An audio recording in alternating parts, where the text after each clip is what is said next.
Assalamualaikum warahmatullahi wabarakatuh. Kali ini kami akan menjelaskan mengenai pfSense, yang dimana ini adalah merupakan tugas pengganti UTS dari mata kuliah Keamanan Sistem Informasi dengan nama tim saya sendiri Jian Afriansa, teman saya Desti Ara Rizky Ramadanti, kemudian ada Ahmad Abdullah, kemudian ada Sabri Ramadhani, Indri Agustina, dan Riki Indrajaya. Oke, baiklah. Untuk slide pertama akan dijelaskan oleh Desti Ara Rizky Ramadanti. Kepada Desti Ara, dipersilakan.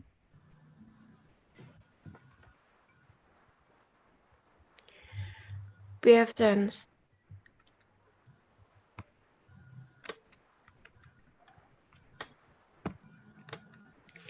pfSense adalah perangkat open source hasil kostumisasi dari FreeBSD yang disesuaikan untuk digunakan sebagai firewall dan router. Selain kuat, firewall yang fleksibel dan routing platform, di dalamnya terdapat fitur-fitur dan sistem paket yang memungkinkan upgrade lebih lanjut tanpa adanya security vulnerabilities untuk distribusi dasar. Sejarah. Proyek pfSense dimulai pada tahun 2004 sebagai garpu dari Monowall, proyek oleh Chris Batchelor dan Scott Ulrich. Dari awal fokus pada instalasi PC penuh, sebagai lawan fokus Monowall pada hardware tertanam. Namun, pfSense juga tersedia sebagai gambar tertanam untuk compact flash berbasis instalasi. Versi 1.0 dari perangkat lunak ini dirilis pada tanggal 4 Oktober 2006. Versi 2.0 dirilis pada 17 September 2011. Versi 2.1 dirilis pada tanggal 15 September 2013.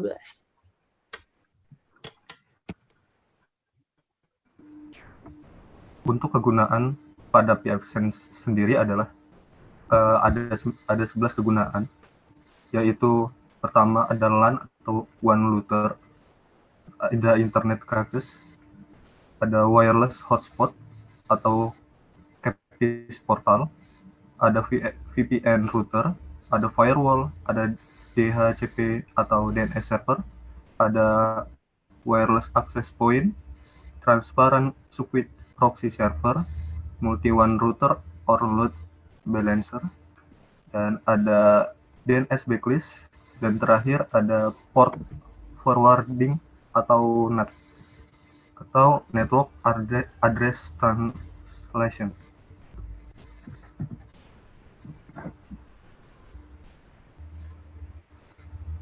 Untuk kelebihan sendiri ada 6, diantaranya tidak ada biaya lisensi dan bebas upgrade. Lalu desain yang simpel dan sangat efektif, hardware agnostik, open source atau Linux software, cost yang rendah untuk redundansi, dan yang terakhir instalasinya yang mudah.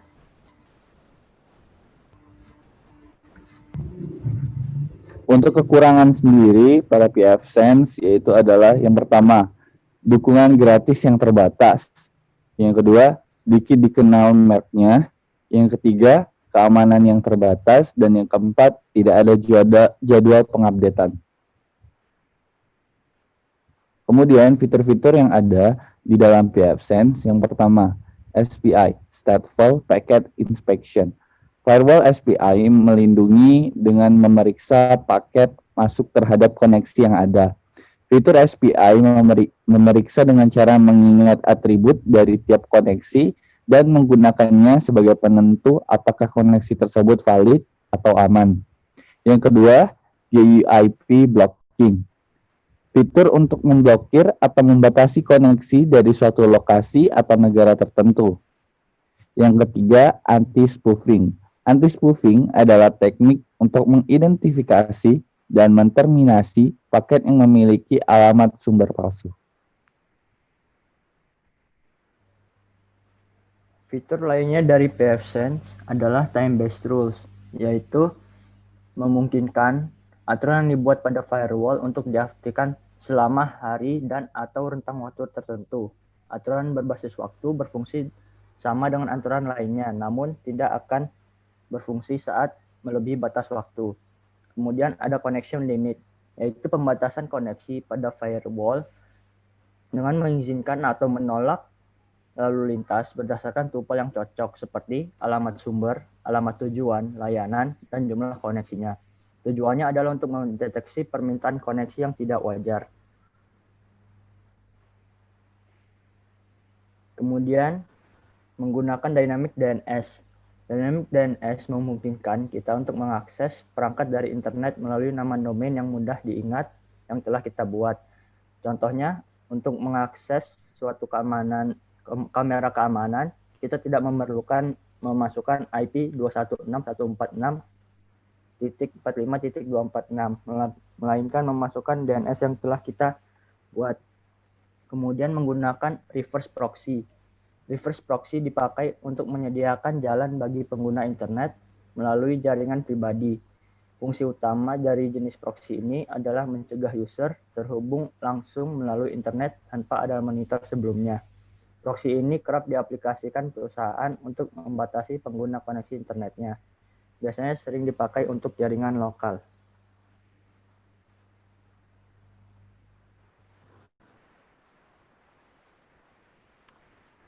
Nah, ini ada penerapan atau implementasi Captive Portal dengan menggunakan PivSense.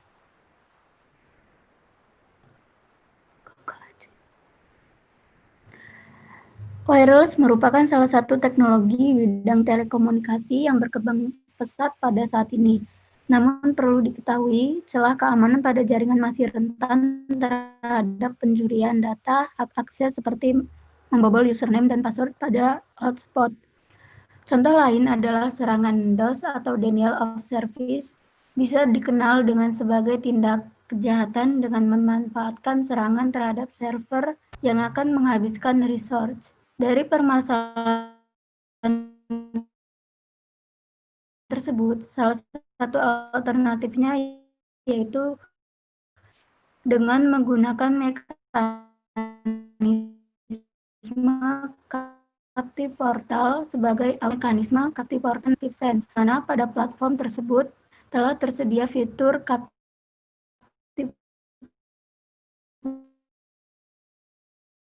Portal serta paket tambahan sistem. Hasil dari mekanisme tersebut yaitu user akan melakukan autentikasi ke halaman web Captive Portal dengan memasukkan username dan password. Sementara itu, Free Radius sebagai akses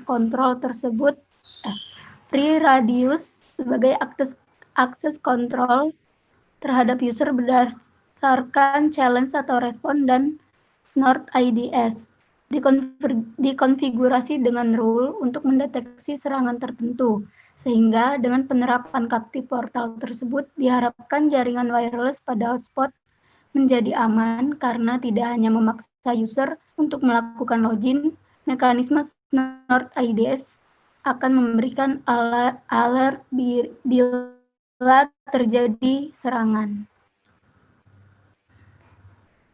Kemudian penerapan selanjutnya itu ada topologi jaringan. Di sini PivSense-nya digunakan sebagai untuk menghubungkan jaringan LAN dan juga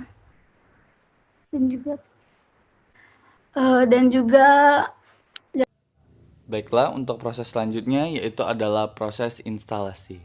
Hal-hal yang perlu disiapkan saat ingin menginstal pfSense pada VirtualBox. Yang pertama, download VirtualBox dan disk image pfSense dahulu. Kemudian, buka VirtualBox dan buat VM baru.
Dan proses instalasi pAbsence pada VirtualBox telah selesai. Baiklah, sekian dari presentasi kami. Terima kasih sudah menonton dan mohon maaf sebelumnya Ricky Indrajaya berhalangan hadir karena sedang sakit. Jadi dia tidak bisa melakukan sesi rekaman kali ini. Terima kasih telah menonton dan mohon maaf apabila terjadi kesalahan kata dan pengucapan. Kami akhiri. Wassalamualaikum warahmatullahi wabarakatuh.